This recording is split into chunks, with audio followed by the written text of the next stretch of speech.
Today on Daring Abroad, we are at Smart Applications International Limited headquarters in Nairobi to meet Winnie Birech, a data scientist who has recently come back from Cardiff City in the UK.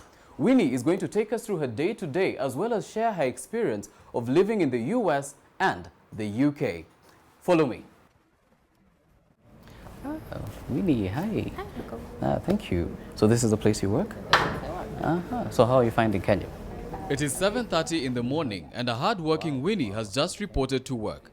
So what is her typical day-to-day like? When I come to work, it is a mixture of, believe me, meetings.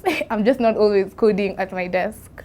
So meetings to look at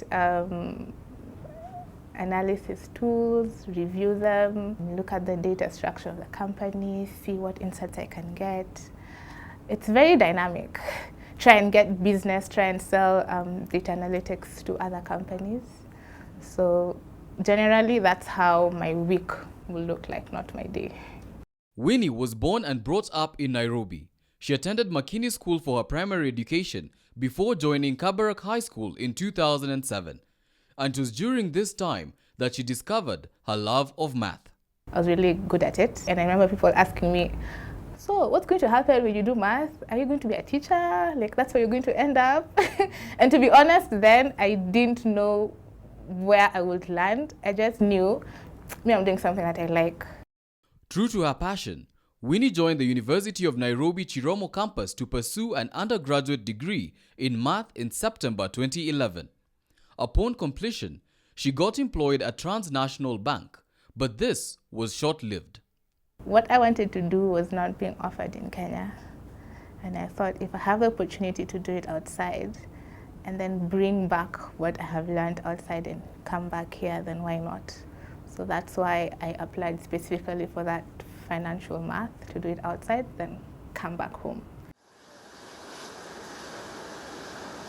So in 2016, with the aid of her parents, Winnie left the country for the United States and joined the University of Minnesota. I had a lot of feelings. I was scared, I was anxious, I was excited, I was happy. This was the first time I was leaving my parents, my home, my friends, and going to a foreign land. It was a whole mixture of emotions.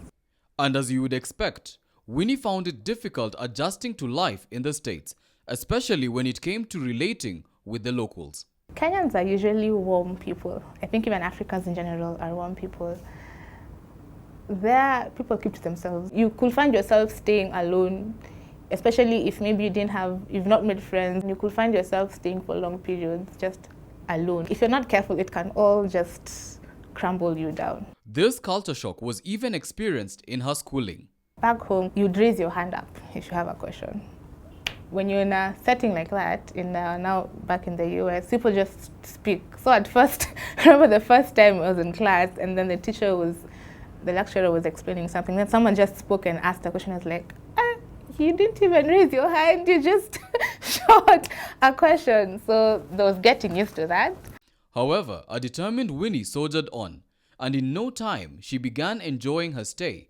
But after a couple of months, Winnie realized that she had made a mistake in choosing to specialize in financial math.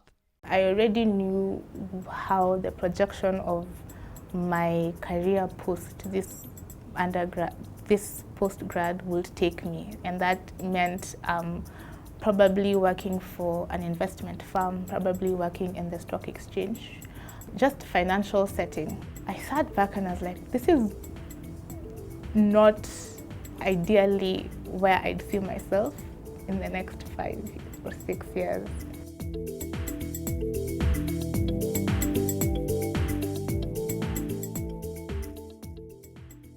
And we had a class where there was coding in it, a bit of coding. It was more of a computational sort of class setting, and I loved that class. I liked the coding. I liked the idea that you could take a whole book or a whole algorithm written in a book and just put in like 5 or 6 lines if possible, and it gives you the results. And I decided I'd actually want to do coding.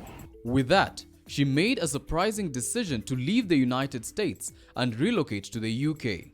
We will find out why right after our Miles Away segment.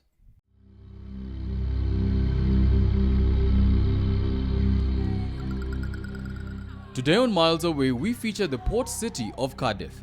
Located in the south coast, Cardiff is the capital city of Wales. It has a population of about 300,000 and is the largest city in the entire country. Councillor Diane Elizabeth, who took office in 2018, is the city's current Lord Mayor. The city has numerous scenic places to visit.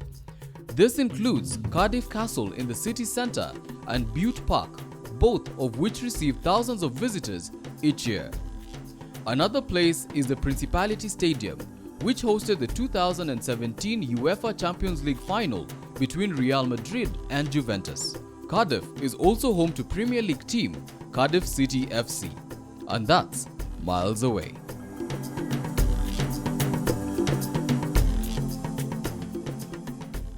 I don't really know why I didn't have fear.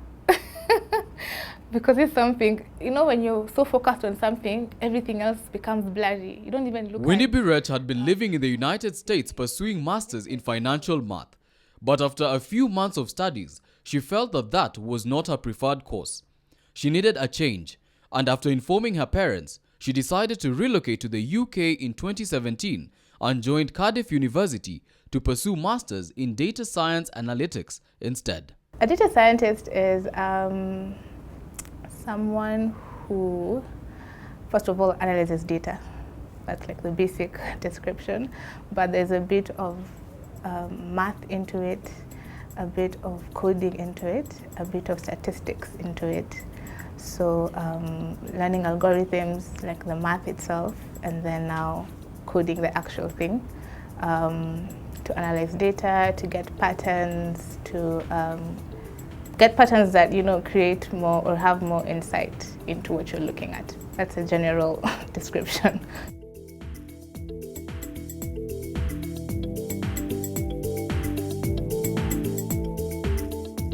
My flight to Cardiff that same day, I bumped into a Kenyan who was also going to Cardiff, you know. And again, on the second day, well, the two of us were walking to school, we bumped into another Kenyan.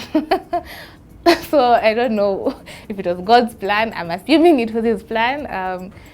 Just having that sort of people who you can talk to outside of your maybe your class setting or your living situation, that also made it easier for me.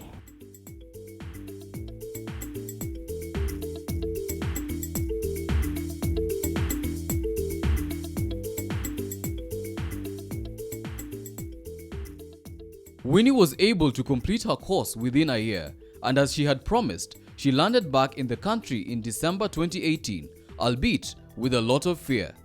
That pressure was, I remember a huge part of 2018, there was a time I was just worried, how will I settle when I come back home? Will it be smooth? Will I wait for a year or 2 years?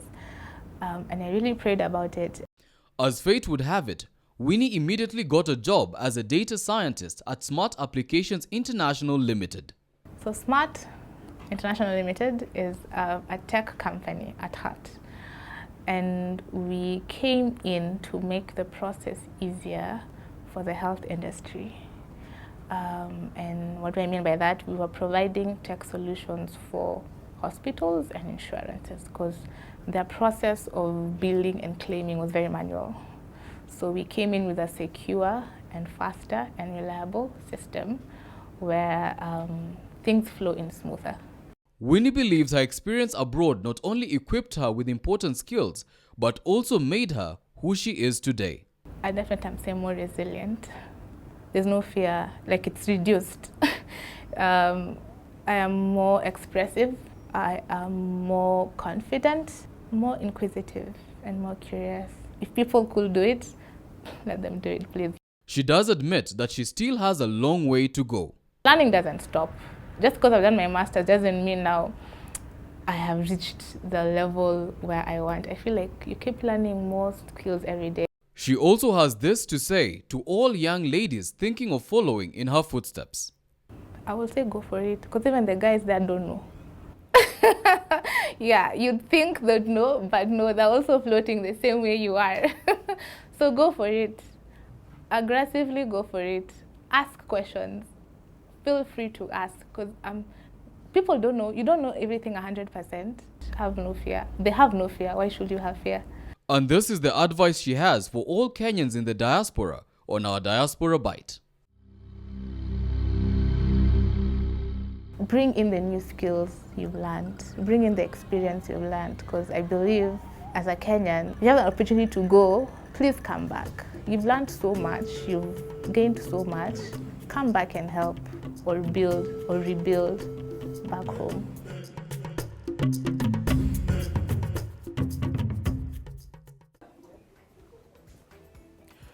Winnie Birech represents a growing number of young Kenyans who are committed to going abroad and bringing back what they've learned to better this country. And according to her, Kenya is the place to be. Until next time, I'm Michael Zimanji.